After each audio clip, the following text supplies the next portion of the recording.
आता नाही सदावर्ते साहेब, आपण बघतोय जरांगेंना परवानगी मिळाली आहे, तुम्ही विरोध करायला आझाद मैदानमध्ये अर्ज दिला होता, तरी पण तुमच्या विरोधानंतर जरांगेंना परवानगी मिळाली आहे. पहिली प्रतिक्रिया.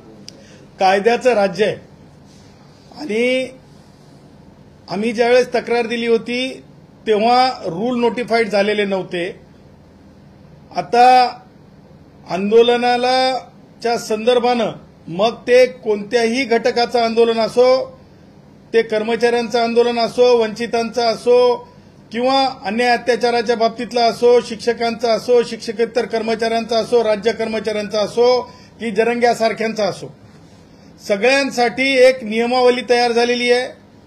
ते रूल नोटिफाईड झालेले आहेत आणि आम्ही ज्यावेळेस अर्ज केला होता की जरंग्याला देऊ नका तेव्हा रूल नोटिफाईड झालेले नव्हते. रूल नोटिफाईड झाल्याच्या नंतर जरंग्यांनी जे आहे अर्ज केला, त्या अर्जाला संबंधित वरिष्ठ पोलीस निरीक्षकांनी जे आहे कायदेशीर दृष्ट्या रूल्सच्या आधारे, म्हणजे सांगायचं म्हणजे तर 9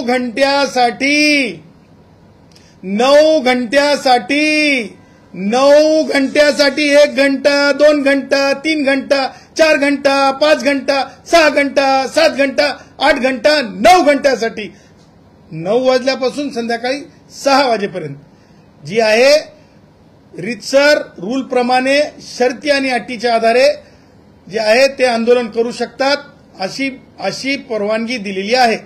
आता ते शर्ती आणि अटीमध्ये तिथं काय बस्तान मांडून रात्रीची झोप काढता येत नाही, हा कायदा आहे. त्याच्यानंतर तिथं जे आहे तुम्हाला म्हणजे जेवणाची सामुग्री तिथं शिजवता येत नाही, हा कायदा आहे. त्याच्यानंतर तिथे तुम्हाला संख्या आहे 5,000 3,000 जे काय असेल ते, कारण तुम्हाला सांगतो तिथं अगोदरही दुसऱ्या काही संघटनांचे लोक आंदोलन करत आहेत, जसं की पोलीस भरतीचे बेरोजगार मुलं आंदोलन करत आहेत. त्या मुलांनी सुद्धा मला फोन केला, ते म्हणे की सर आम्ही 20 लोक उपोषण करतोय, हे माणूस येऊन आमच्यावर आमच्या टेंटच्या बाबतीत काही त्रास होऊ नये म्हणून आम्ही पोलिसांना सांगितलं. सांगायचं तात्पर्य स्पष्टपणे शर्ती अटींचं उल्लंघन का करता येणार नाही जरंग्याला, का करता येणार नाही त्याचं कारण माननीय उच्च न्यायालयाच्या मुख्य न्यायमूर्तींच्या पीठाने स्पष्टपणे जे निर्देश दिलेले आहेत, या नोटिफाईड झालेल्या रूल्सच्या अनुषंगाने या रूलच्या विरुद्ध जाऊन जरंग्याला काहीही करता येणार नाही. आणि मी तुम्हाला सांगतो ह्याच कारणानं जरंग्या वारंवार जो आता व्यक्त होत आहे की नाही आम्हाला एका दिवसाचा नाही, आम्हाला म्हणजे दिवस म्हणत आहे, दिवस नाही दिलेले जरंगे, एक दिवस सुद्धा पूर्ण नाही आहे. कायद्यामध्ये फक्त 9 वाजल्यापासून 6 वाजेपर्यंत संध्याकाळी आहे, सकाळी 9 ते संध्याकाळी 6 पूर्ण दिवस होत नाही. दिवस किती वाजता पहाट होते आणि संध्याकाळ किती वाजता होते, दिवस म्हणजे 24 घंट्याचा असतो. आणि सांगायचं तात्पर्य एका दिवसाला आपण 24 तास मोजतो, त्यापैकी 9 घंटे फक्त जरंग्याला आंदोलनाचे दिलेले आहेत. आणि म्हणून जरंग्यांनी कोणत्याही परिस्थितीत कायद्याचा भंग होऊ नये आणि भंग करण्याची भाषा जरंगे करत आहे. म्हणून मी आझाद मैदानातील वरिष्ठ पोलीस निरीक्षकांना आपल्या माध्यमांमध्ये आलेल्या वृत्ताच्या आधारे, माध्यमांमध्ये आलेल्या व्हिडिओच्या आधारे मी विनंती करत आहे की तो परत तीच भाषा बोलत आहे की आम्ही आझाद मैदानात गेल्याच्या नंतर मी आमरण उपोषण करणार, उठणार नाही, अशा प्रकारची भाषा जरंगे करत आहे. जे उच्च न्यायालयाच्या निर्णयाचं, उच्च न्यायालयाने दिलेल्या डायरेक्शनचं सरळ सरळ जे अवमान आहे, त्याचबरोबर स्टॅट्युटरी कंटेंट सुद्धा आहे. म्हणजे एखादा कायदा माननीय राज्यपाल महोदयांनी स्वाक्षरित करून लागू केल्याच्या नंतर त्या कायद्याचा भंग खुलेआम करू अशी भावना व्यक्त करणे किंवा तशा प्रकारच्या कृती सामोरं जाणे किंवा म्हणणे की इथे थांबा, तिकडे थांबा, 1 किलोमीटर थांबा आणि काहीतरी अघटित घडवण्याचा परत डोक्यात काही प्लॅन आहे का, हे सुद्धा वरिष्ठ पोलीस निरीक्षक आझाद मैदान यांनी लक्षात घ्यावं. कारण लक्षात ठेवा, हाच तो माणूस आहे. उद्या जर झाकीर नाईक सारखं जर आझाद मैदानात काही घडलं तर हाच तो माणूस जिम्मेदार पकडावा. कारण अंतरवाली सराटीमध्ये हाच तो माणूस जिम्मेदार होता आणि वारंवार असे गैरकृत्य करण्याची भानगड, हिंसक आंदोलन करण्याची सवयच्या माणसाला लागलेली आहे की काय, असा मोठा या माणसाला अटक झाल्याच्या नंतरच जे आहे रितसर चौकशीमध्ये जे आहे ह्या प्रकरणाच्या बाबतीत सखोल अभ्यास होऊ शकेल आणि सखोल जे आहे या निमित्तानं काय याचा रोल आहे हे निष्पन्न होऊ शकेल. त्याच पुढे जाऊन मला तुम्हाला सांगायचंय की हे आंदोलन जरंगेचं आहे की एक आंदोलन राष्ट्रवादी काँग्रेसचे वयोवृद्ध पुढारी शरद पवार यांच्या पक्षाचं आहे. ह्याचं उत्तर शरद पवारांनी द्यावं असं देखील मी शरद पवारांना आव्हान करतो. शरद पवार, तुम्ही ज्या प्रकारे म्हणजे मंडल यात्रा तुम्ही काढून दाखवली, तुमचे प्रवक्ते मोठे मोठे भाषणं करतायत की खऱ्या ओबीसींना तिकीट मिळाले पाहिजे. मग ही जी तुमची माणसं आहेत, तुमच्या पक्षामध्ये जातीवाद आहे का? कारण शरद पवार तुमच्या पक्षातले तुमचे प्रवक्त्यांची भाषणं माझ्याकडे आहेत, ते म्हणतात की खऱ्या ओबीसींनाच तिकीट मिळाली पाहिजेत. मग आणखीन तुमच्या पक्षातलेच मराठा समाजाचे मी नावं घेतो, ते नावं बघा, जे पुढारी आहेत त्याच्यामध्ये काही बहुजनही असतील, परंतु जे पुढारी आहेत त्यांची नावं घेतो. मला सांगा, बजरंग सोनवणे हे खासदार आहेत, हे कोणत्या पक्षाचे आहेत? तुम्हा पत्रकारांना माहित आहे, शरद पवार गटाचेच आहेत ना. त्यानंतर मला सांगा, राजेश भैया टोपे, बघा अन्नदान करणं योग्य आहे, परंतु सांगून करा ना की अन्न दिलं पाहिजे, नाश्ता दिला पाहिजे. आमचं म्हणणं नाही की तुम्ही कुणाला चारावं कुणाला नाही चारावं, पण डंके की चोट पे बोलो राजेश भैया, बोलो राजेश भैया, बोलो राजेश भैया. त्याचबरोबर मला हे म्हणायचं आहे, रोहित पवारांची टीम, मीडिया टीम काय काम करतीये, रोहित पवारांची मीडिया टीम काय काम करतीये. त्याचबरोबर तुम्हाला सांगतो, जे क्षीरसागर आहेत, संदीप क्षीरसागर, ह्यांच्या भेटीचं औचित्य काय, ह्यांच्या भेटीचं औचित्य काय, ह्या सगळ्या गोष्टी लक्षात घेता जे जरंगेसोबत लोक चालत आहेत किंवा गाड्यांमध्ये आहेत, ह्या गाड्या ज्या आहेत, माझं म्हणणं आहे की हे जरंगेसोबतचं जे आहे, मी तुम्हाला पूर्वी म्हणत होतो, हे पॉलिटिकल अजेंडा सोबत पॉलिटिकली चालवलेली ही रॅली आहे. आणि मला हे म्हणायचं आहे की ही रॅलीचं जे भविष्य आहे, या रॅलीचं जे अंत आहे, माझं हे म्हणणं आहे की या रॅलीचा अंत हिंसक जर झाला, या रॅलीचा अंत जर हिंसक झाला तर ह्या सर्वस्वी जबाबदार जरंगे असेल. त्यासोबतच ही जेवढ्या लोकांची मी नावं घेतली, ती नावं सुद्धा त्यामध्ये तितकेच त्यांच्या पात्रतेनुसार पात्र असतील, हे सुद्धा मला डंके की चोट पे सांगायचंय. त्या पुढे जाऊन मला हे बोलायचंय की जरंगेच्या मागणीच्या बाबतीमध्ये सदसद विवेक बुद्धी असलेलं कोणी सुद्धा जरंगेच्या बाजूने बोलायला तयार नाही, परंतु आतड्यातल्या कातड्याचं राजकारण करणारे, ज्या प्रकारे जरंगेनं काल परत मुख्यमंत्री महोदयांचा अपमान केला, अगोदर महिलांचा अपमान केला, त्याच्या अगोदर लोकांच्या आया बहिणी काढल्या, तुम्हा माध्यमांच्या लक्षात आलं नाही. काल जरंगे बोलताना काय बोलला? जरंगे बोलला कोणत्या रक्ताचे आहेत, कोणत्या रक्ताचे आहेत, मला सांगा कोणत्या रक्ताचे आहेत. अशा प्रकारचं अपमानास्पद बोलणं, महिलांच्या बाबतीत अपमानास्पद बोलणं, याच्यावर आता तरी मी गुणरत्न, माझी ताई संसद रत्न आहे, सुप्रिया ताई संसद रत्न आहे ती, आणि मी गुणरत्न. ताई, तुमचा भाऊ गुणरत्न मागणी करत आहे, तुम्ही या वक्तव्यांचा निषेध करणार आहेत की नाही? शरद पवार गट निषेध करणार आहे की नाही? आणि म्हणून जरंगे डरता भी बहुत आहे. जरंगेच्या कथनी आणि करणीमध्ये खूप फरक आहे. मी म्हणेल एक डायलॉग जरंगेच्या या मुंबईमध्ये येण्याबाबतीमध्ये, एक गाणं आहे, झलक दिखला जा जा जा जा जा जा जा जा जा झलक दिखला जा, अरे जा जा जा जा जा जा जा जा झलक दिखला जा. देख जरंगे, बात तो ऐसी है ना कि अनशन करना, आंदोलन करना इस भारत के संविधान की जो है डेमोक्रेसी में दिया हुआ अधिकार है. इसका मतलब ये नहीं है कि आते बराबरी अपन गैर कुछ मांग रहे हो. इसके पहले भी मांगा गया था कि एट्रोसिटी का कानून रद्द कर दो, एट्रोसिटी का कानून रद्द कर दो, एट्रोसिटी का कानून रद्द कर दो. जरंगे, हो सका क्या एट्रोसिटी का कानून रद्द? हो सका क्या एट्रोसिटी का कानून रद्द? हो सका क्या एट्रोसिटी का कानून रद्द? फिर आगे जाके बोलता हूं, जरंगे सर, जरंगेच्या नियतीमध्ये खोट नाही, तर जरंगे सन्माननीय माजी न्यायमूर्ती शिंदे साहेबांची जी समिती आहे, त्या समितीवर वाद आहे. समिती ही संविधानिक दृष्ट्या योग्य की अयोग्य, परंतु अशा समिती जी समिती आहे त्या समिती समोर बोलावणं आल्याच्या नंतर सुद्धा जरंगे गेला का? जरंगे म्हणतो ना की शिंदे समितीनं खूप चांगलं काम केलं, मग काम केलं तर मग जरंगे तिथे जाऊन आपलं मत का मांडत नाही? हा सगळ्यात मोठा मी प्रश्न विचारतो. आणि त्या पुढे जाऊन जरंगे जो म्हणतो गॅझेटचा आधार, वेगवेगळ्या गॅझेटचा आधार, शिंदे समितीला हे बऱ्यापैकी माहिती आहे, म्हणूनच हे ऑब्झर्वेशन असावेत की व्यक्तिगत माहिती नसल्यास सरकार आरक्षण देऊ शकत नाही.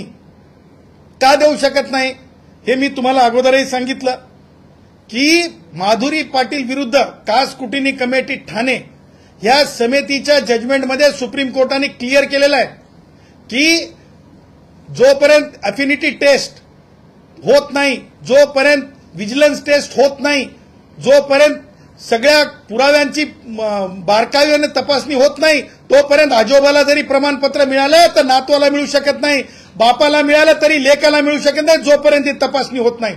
त्याच्यामुळे जरंगे तू कौन लग के गया है? ऐसा कौन है तू? क्या लग के गया है जरंगे तू? हर किसी ने, मैं ये नहीं कहूंगा कुणाला अपमान करायचा नहीं, लेकिन हर किसी ने वही बोलना चाहिए भारत के संविधान ने औकात में दिया है. हर किसी ने वही बोलना चाहिए जो भारत के संविधान ने अपनी औकात में दिया है, उसके अलावा कुछ नहीं बोलना चाहिए. कानून नहीं समझता है तो किसी से समझ लेना चाहिए, लेकिन गैर कानूनी मांग करना यह भी एक षड्यंत्र का पार्ट है. आणि म्हणून मला तुम्हाला सांगायचंय की जरंगेची जी मागणी आहे ती शिंदे समितीच्या अहवालावर सुद्धा मान्य होऊ शकत नाही. आणि ही गोष्ट प्राखर्यानं मी सांगतो की राधाकृष्ण विखे पाटील, राधाकृष्ण विखे पाटील, राधाकृष्ण विखे पाटील हे लक्षात घ्या की जर शिंदे समितीचं असं ऑब्झर्वेशन आहे तर त्या आधारावर कुणबी मराठा कुणबी सुद्धा एकत्र करता येणार नाहीत. कारण जयश्री पाटील विरुद्ध मुख्यमंत्री महाराष्ट्र राज्य या केसमध्ये माननीय सर्वोच्च न्यायालयाने 5 न्यायमूर्तींच्या पीठाच्या संदर्भानं दिलेला निकाल आहे. त्याच्यामुळे कुणबी मराठा कुणबी हे एक तत्व होऊ शकत नाही. आणि त्याचबरोबर गॅझिटरच्या आधारे संदीप माननीय न्यायमूर्ती शिंदे साहेबांच्या रिपोर्टच्या आधारे अशा प्रकारे आरक्षण देता येणार नाही. मी जसं म्हणालो झलक दिखला आजा आजा आजा आजा आजा झलक दिखला आजा. जरंगे जे कायदे वंचितांसाठी आहेत, जे कायदे आरपीआय साठी आहेत, जे कायदे भटक्या विमुक्तांसाठी आहेत, जे कायदे आमच्या कुडमुड्या दोषीं ब्राह्मणांसाठी आहेत, जे कायदे आमच्या पारधी भावांसाठी आहेत आंदोलनासाठी, तेच कायदे जरंग्याला लागू आहेत. जरंग्या त्याच्यापेक्षा मोठा नाहीये. त्याच्यामुळं जरंगेचं हे सगळं जे चाललेलं आहे, जरंगेची मागणी मान्य होऊ शकत नाही. आणि तुम्हाला त्यासोबतच सांगतो जरंगेला कायद्याचं बंधन आहे, कायद्याचा बडगा आहे, हे सुद्धा डंके की चोट पे आम्ही सांगतो. दुसरा प्रश्न असा आहे, एकंदरीतच 1 वर्षापूर्वी जरांगेंनी आंदोलन केलं होतं, ते वाशीच्या वेशीवर असेल. त्या दरम्यान पुणे ते वाशीच्या दरम्यान जवळपास 5 ते 6 शिष्टमंडळ शिंदेनी पाठवलं. एकनाथ शिंदे काय पाठवले? शिष्टमंडळ म्हणजे चर्चा करण्यासाठी. हो. पण एकंदरीत मुख्यमंत्र्यांची भूमिका असं म्हणायचं का मला एकंदरीत मुख्यमंत्र्यांनी बसकाच घेतलेला नाहीये या आंदोलनासंदर्भात? आता त्या बघा, लक्षात घ्या की 10% आरक्षणाचा वाद न्यायालयामध्ये प्रलंबित आहे. 10% मराठा भावांना आरक्षण त्यांनी दिलेलं आहे माननीय मुख्यमंत्र्यांनी किंवा ह्या सरकारनी. त्याच्यामध्ये 2 उपमुख्यमंत्री सुद्धा आहेत, एकनाथरावजी शिंदे सुद्धा आहेत आणि अजितदादा सुद्धा आहेत. मला ही म्हणजे एकनाथरावजींची सरकार होती, म्हणजे मुख्यमंत्री होते त्यावेळेस ते 10% दिलेलं आहे आरक्षण. ते आरक्षण प्रश्नांकित आहे, ते देता येत नाही. याच्या बाबतीमध्ये उच्च न्यायालयात चालू आहे, ते आरक्षणाचे इफेक्ट चालू आहेत. ही एक बाब आहे. आता दुसरी बाब, हे आरक्षण एक गोष्ट चालू असताना दुसऱ्या गोष्टीमध्ये म्हणजे कुणबी मराठा कुणबी हे एक नाहीत हे मान्य सर्वोच्च न्यायालयाने सांगितलेलं असताना ही 2 बाब झाली. तिसरी बाब गॅझेटर तिन्ही कोणते तुम्ही म्हणा ते काय ते निजामाच्या अवलादीचं ते सत्ता होती तिथल्या गॅझेटर, ते निजामाच्या अवलादीची सत्ता होती, ते हैदर फिदर कोण होते ते हैदराबादचे, त्या तुम्हाला सांगतो त्या आधारावर आरक्षण देता येत नाही, कारण राईटली ऑब्झर्वेशन आहे शिंदे समितीचे. मुळात शिंदे समितीलाही स्वतःलाही अधिकार नाहीत हे द्या म्हणण्याचे, आणि त्यामुळे तिन्ही सगळ्या गोष्टी लक्षात घेता प्रत्येकाला आपलं मत मांडण्याचा अधिकार आहे. येतील मैदानात बसतील, मैदानात बसून जरंगेची राजकीय हाऊस पूर्ण झाल्याच्या नंतर जरंगे जाईल नेहमीप्रमाणे. जरंगेची ही हाऊस पूर्ण झाली की जरंगे जाईल नेहमीप्रमाणे, जरंगेची हाऊस पूर्ण झाली की जरंगे जाईल नेहमीप्रमाणे. त्याच्यामुळे मुख्यमंत्री महोदयांनी किंवा दोन्ही उपमुख्यमंत्री महोदयांनी किंवा गृह विभागाने, गृह मंत्रालय म्हणून पोलिसांना अधिकार नाही, फक्त कायदा करण्याचा अधिकार आहे. कोणी आंदोलन करावं हा अधिकार, आंदोलनाला परवानगी द्यावी त्या एक्झिक्युटिव्ह डोमेनमध्ये आहे. आणि म्हणून राष्ट्रवादी आणि काँग्रेस यांना मला सांगायचं आहे, हे काँग्रेसांनो, तुम्ही ते दिवस आठवा जेव्हा विलासराव देशमुख मुख्यमंत्री होते. सानंदाच्या केसमध्ये पोलिसांच्या कारवाईमध्ये हस्तक्षेप करू नये असं माननीय सर्वोच्च न्यायालयाने सांगितलेलं आहे. डंके की चोट पे काँग्रेस, राष्ट्रवादी वाल्यांनो, उद्धव वाल्यांनो, तुमच्या कानटाळा उघडण्यासाठी हे मी अगदी माझ्या शैलीमध्ये तुम्हाला सांगत आहे. दुसरीकडे आपण बघतोय की ज्याप्रमाणे या एकंदरीतच जरांगेंची भाषा म्हणा किंवा एकंदरीत आव्हानात्मक भाषा म्हणा, याकडे कसं बघताय? कारण की मुंबईमध्ये आल्याच्या नंतर एकंदरीत कायदा सुव्यवस्था, कारण की 5,000 लोकांनाच फक्त बसण्याची त्यात परवानगी आहे. मी तुम्हाला सांगतो, माझे जे इंटेलिजन्स आहे स्वतःचं, सरकारचं असेल, पोलिसांचं असेल, पण माझं स्वतःचं इंटेलिजन्स आहे. काल माझ्या इंटेलिजन्सनी सांगितलेलं आहे की जरंग्याच्या सोबत मागे जर 100 लोक होते पूर्वीच्या आंदोलनाच्या वेळेस, तर यावेळेस एका रिपोर्टमध्ये माझ्याकडे फक्त 20 लोक आहेत म्हणून सांगितलं 100 पैकी, आणि दुसऱ्या रिपोर्टमध्ये मला सांगितलं की 100 पैकी 25 लोक आहेत. त्याच्यामुळं मला कुठेही जरंग्याच्या बाबतीमध्ये लोकांमध्ये सुद्धा कुतूहल आहे किंवा आणखीन काहीतरी बडेजाव आहे जरंग्याच्या बाबतीत, तसं नाही. हे एक सुनियोजितपणे ज्या प्रकारे आपण एखाद्या कार्यक्रमाच्या म्हणजे काय म्हणतो त्याला आपण इव्हेंट शोची हे करतो, तसा हे मुव्हिंग इव्हेंट शो आहे. अंतरवाली सराटी ते डेस्टिनेशन अशा प्रकारचा हा इव्हेंट आहे, हा इव्हेंट शो आहे, हे स्पॉन्सर्ड शो आहे. हे याच्यामध्ये मी ह्यापूर्वी सांगितलेल्या सगळ्या गोष्टी हे कशा प्रकारे स्पॉन्सर्ड आहेत ते सुद्धा मी तुम्हाला अगदी म्हणजे क्रमवार सांगितलंय. मी माणसांची संख्या सांगू शकतो माझ्याकडल्या इंटेलिजन्सवर, माझ्याकडे एवढं माझ्याकडल्या इंटेलिजन्समध्ये. अरे जरंग्या, तू कमीत कमी आझाद मैदानातलं मैदान तर भरून घे यार, कारण तुम्हाला सांगतो आझाद मैदानाचं मैदान भरवण्याची ताकद जी आहे फक्त एसटीतल्या कष्टकऱ्यांमध्ये होती. तिथं 124 कष्टकऱ्यांचं जीवाचं बलिदान होतं, तिथं मागणीला एक वास्तव होतं, आणि तुझ्या मागणीला राजकारण आहे, तुझ्या मागणीचा आत्मा राजकारण आहे. हे आझाद मैदान भरलेल्या काळातलं आणि जरंग्यामधला फरक आहे. त्यामुळं मला वाटत नाही की जरंग्या ह्याच्यापेक्षा पुढे जाऊन जरंग्याकडे काही शिल्लक आहे म्हणून. राजकीय हौस म्हणताय, नेमकं काय सांगायचं? मी सांगितलं ना, मी राजकारणी लोकांचे नावं घेऊन सांगितले, आणि मला त्या पुढे जाऊन म्हणायचंय की राहुल गांधी प्रेस घेऊन सांगा की तुमची भूमिका काय आहे. तुम्हाला हे म्हणायचंय का कि एक तरफ राहुल जी देखिए कितना % रिजर्वेशन दिया गया है मराठों को और जो हाईकोर्ट में है, दूसरी तरफ तुम्हारे नेताएं बोल रहे हैं कि ओबीसी में अगर डालना है क्या वो भी क्लियर कर दे राहुल जी. लोगों में जो है किसी तरह का कंफ्यूजन मत रखे राहुल जी.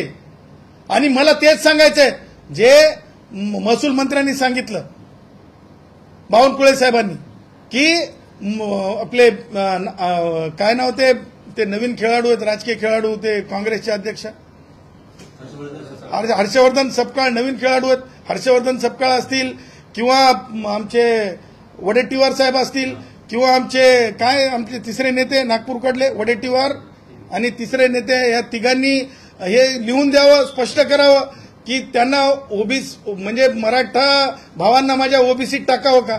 ह्या सगळ्या भुलभुलया गोष्टी आहेत, ह्या सोयीच्या राजकारणाच्या गोष्टी आहेत, आणि मला वाटतं याचा आउटकम काही निघणार नाही.